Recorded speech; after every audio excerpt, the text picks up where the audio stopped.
A autoridade do professor é o saber que ele tem, né? Então eu me lembro que quando eu dava aula na faculdade, muitas vezes eu era mais nova da sala de aula, né? E eles me olhavam assim, um pouco de estranhamento, não, eles, né, muitas vezes as primeiras vezes que eu entrei em sala de aula eu me assustei porque eu era mais nova, né? Pegadinha?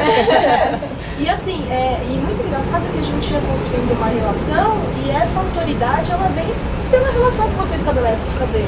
Então, respeito, né? Ao seu conhecimento. Não, e a preocupação que você tem em querer que eles aprendam alguma coisa, não é chegar lá e falar, bom gente, olha, o planejamento é esse, tá fechado, aqui sou eu. Então assim, o que vocês já sabem disso, o que a gente pode melhorar juntos, ó, eu não sei tudo, não dou conta de responder tudo, mas aquilo que eu não souber eu vou buscar. Então eu acho que também tem um lado da relação que se estabelece com o aluno, da sua relação com a sua profissão, com o seu desenvolvimento profissional, o ciclo de vida da sua profissão que você está, iniciante, final de carreira, enfim, e com aquela situação que você tem de planejar, de se preparar e de estar ali dentro da sala de aula, pensando em diversas possibilidades, porque a sala de aula às vezes é uma caixinha de surpresa, né? Eu costumo dizer que eu saía com plano A, plano B e plano C, sempre. Porque às vezes você chega e realmente aquilo que você planejou não dá certo. O que você vai fazer? Você fala, gente, desculpa, mas eu só preparei isso para hoje, a gente vai fazer. Então acho que não é somente pensar em instrumentos mediadores, que são importantes, material didático, lousa, seja lá o que for, mas também a relação que você estabelece com o seu aluno. E aí, tendo teto ou não tendo teto, acontece. Né? Como eu falei, foram para a sala, foram para o meio da rua para fazer acontecer.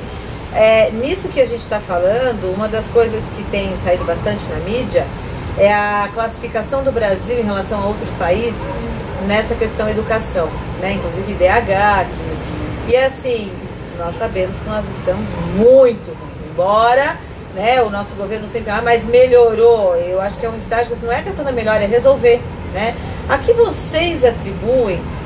Por que eu estou perguntando isso? Porque com o blog eu tenho conversado muito com a vida inteira só com educadores, né? E eu tive a sorte de, nesse caminhar, encontrar pessoas extremamente interessantes e competentes. Então, para mim, fica uma questão assim, tem tanto professor bom, tem tanta gente fazendo bem e a gente ainda tem esse problema extremamente ruim. A que vocês atribuem o Brasil não ter ainda solucionado essa questão de uma qualidade da educação para um país desse tamanho? Isso eu fico até nervoso de falar. Alguns devem estar respondendo assim, falta dinheiro, né? É a primeira resposta que vem. E eu vou contar uma coisa, não falta dinheiro, ao contrário, sobra dinheiro. Praticamente todos os mais de 5 mil municípios do Brasil devolvem dinheiro para o governo federal todos os anos porque não conseguem usar dinheiro da educação.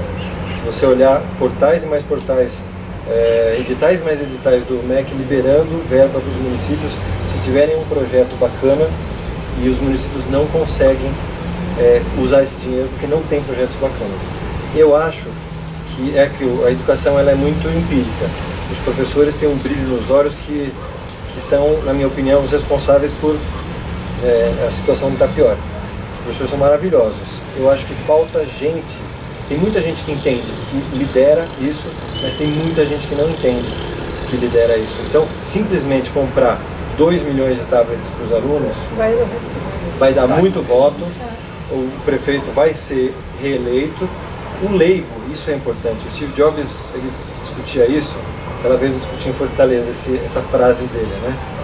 Num bate-papo que a gente teve de um encontro de gestores. O Steve Jobs falava, eu sei o que o meu cliente precisa. Então, se você acha que você está pedindo um celular com mais bateria, toma, eu fiz isso aqui que é melhor e você nem sabia que podia existir, mas eu sei o que você precisa. Quem é o cliente do professor? Então, nós que sabemos educação, temos obrigação de fazer com que as coisas aconteçam. Marília estava falando agora há pouco, mas o pai vai cobrar. Você só está usando pedrinha e gizinho e terra para dar aula para o meu filho? Ele está aprendendo? Sim. Na janta ele repetiu a aula que eu dei. Na janta, os alunos do 4º ano foram falar para os alunos do 5º que eu estou usando o celular. Então está dando certo. Pai, você é leigo, você é um belo advogado, um belo dentista, enfim, mas você não entende de educação, senta aqui que eu vou te explicar. Então, eu acho que falta quem entende de educação colocar quem não entende de educação sentadinho e falar assim, olha, as coisas funcionam desse jeito e elas vão ser desse jeito, porque eu entendo e você é meu cliente, eu sei o que você precisa. Mas eu acredito nisso, só que tem a questão de hoje da terceirização para a escola. Sim, então, por exemplo, meu filho eu tenho que trabalhar porque eu tenho cada vez mais uma demanda maior. Pensando no Brasil hoje, né, com a economia aquecida, eu tenho uma demanda maior, eu necessito de consumir mais, então eu preciso trabalhar mais. Então meu filho precisa ficar na escola, precisa ficar em algum lugar. Então ele vai ficar na escola meio período e o outro meio período em casa com alguém, ou vai fazer atividades. Não, a escola vai criando um espaço para esse aluno ficar cada vez mais. E se a gente pensar que a escola é uma empresa, pensando nas escolas particulares, um pouquinho esquecendo, deixando de lado as públicas, é uma competitividade, né? O pai, então assim, eu concordo, eu acho que isso é interessante, eu acho que é um caminho, mas ainda de certa forma um pouco utópico, né? De pensar que o pai, a gente, por exemplo, nós dois, a gente tem condições de escolher uma escola pensando em proposta pedagógica, porque a gente está no meio, mas um pai que trabalha 16 horas, e está escolhendo a escola para o filho, porque está pensando no vestibular, em outras coisas, em ocupar o tempo dele, aquela terceirização. Eu deixo na escola e passo a responsabilidade para a escola, talvez eu não entenda isso. E a escola, como uma empresa, ela também tem que se adequar para não perder o seu cliente. Mas Marília, olha, você está falando dos pais que podem escolher escola. Eu vou jogar aqui os pais que nem isso podem fazer. Que são os pais que passam não sei quanto tempo aí à noite dobrando o quarteirão porque estão na fila para reservar a vaga do filho naquela escola pública que é a do bairro, né? Como é que fica a formação do professor dessa escola? Como é que fica a aprendizagem do aluno desta escola, né? A Marcela no começo falou da qualificação do professor, né? Quer dizer, a gente fala, como é que você, Fátima, como psicóloga, vê essa questão da motivação e da motivação do ensinar mesmo, do professor, né? Alguém aqui, não sei se foi o Barreto, que falou dos olhos brilhando, né? Do educador, né? Quer dizer, para melhorar essa condição do Brasil, o que falta, o que precisa realmente acontecer? Acho que assim, tem a questão da desvalorização da carreira do professor, né? Eu trabalhei muitos anos fazendo orientação profissional com meus alunos do ensino médio e, assim, poucos abraçaram a área da educação. Poucos optaram por uma licenciatura em Química, em Biologia, em Educação Física, em Língua Portuguesa. Eles né? falam incrédulo.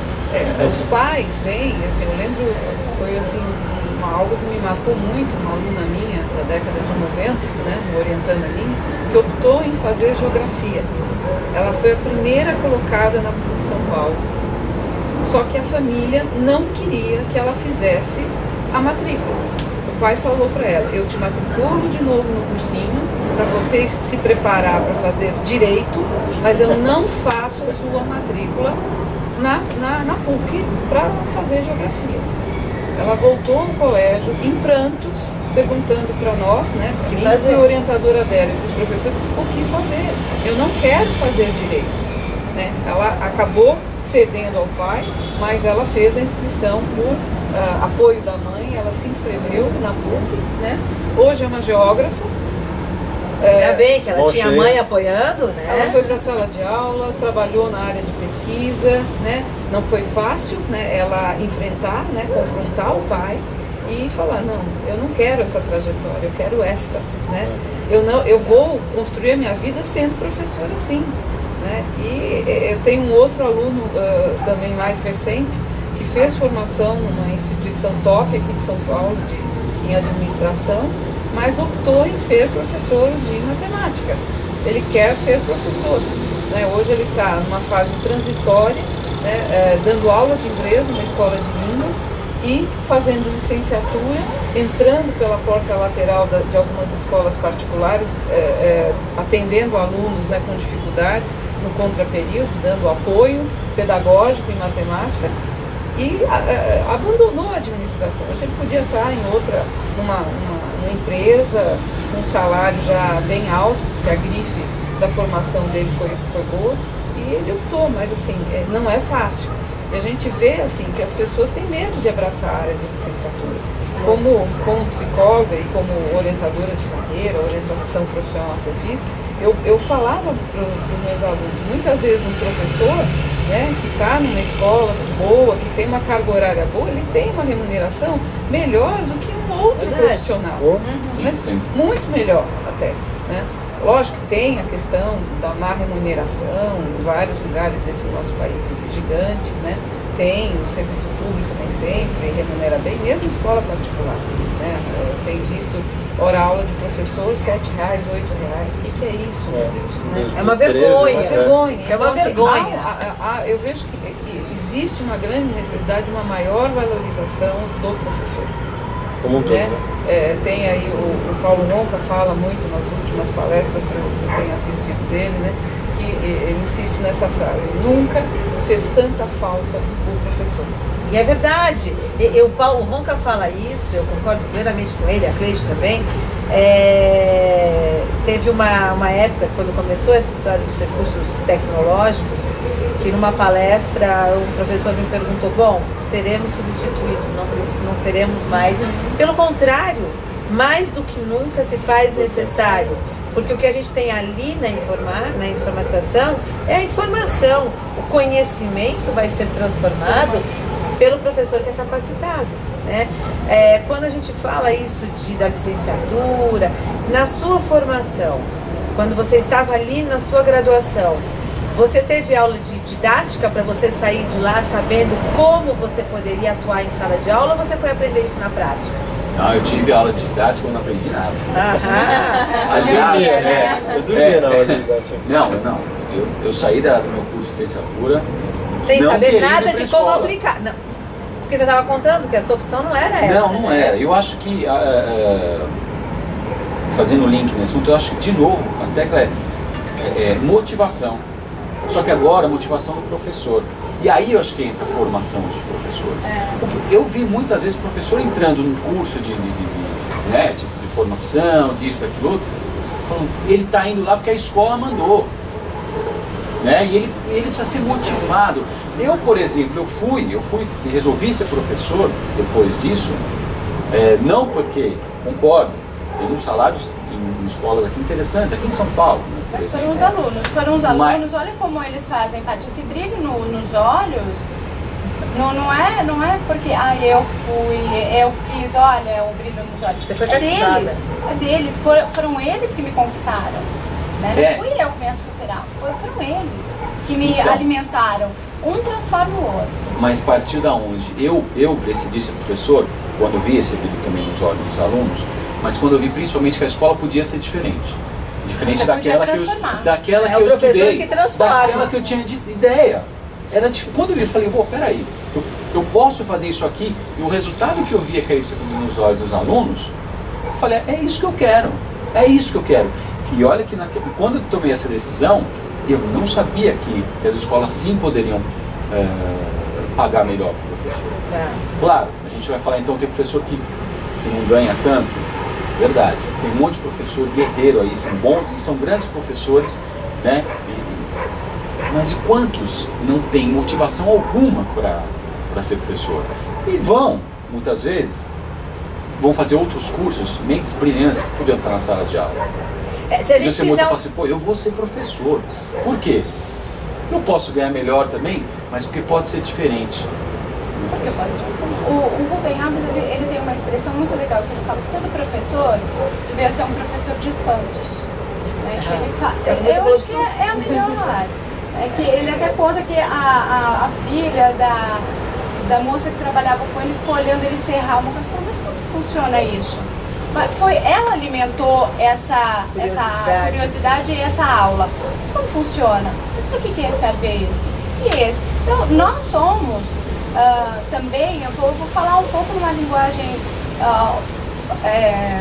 poética, mas nós somos alimentados por eles.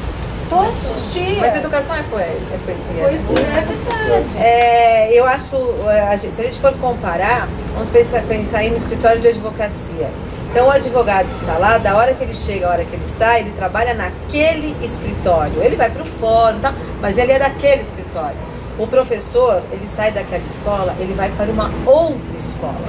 Depois ele vai para uma outra, ele tem ali os seus 3 turnos, porque uma só não dá conta. e com uma questão que eu acho muito séria, muito agravante, porque é esse professor que está formando aquele advogado que vai ficar num único ambiente. E quem não é bem visto é o professor, né? Não é bem visto no sentido de ser valorizado, né?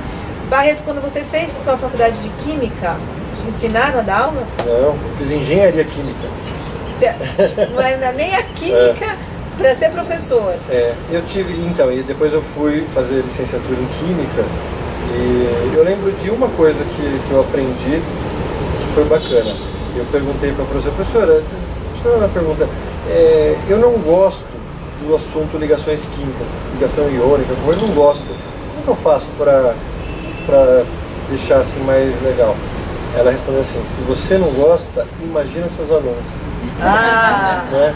Então não tem jeito, você tem que ter brilho nos olhos, você tem que gostar do que faz. E eu acho também uma sugestão para quem está começando é não ser prepotente a ponto de achar que já sabe tudo. Você vai morrer tendo a possibilidade de se questionar, termina a hora e fala assim, nossa, será que o que eu queria eu atingi? E se eu atingir, como será que eu poderia ter atingido mais?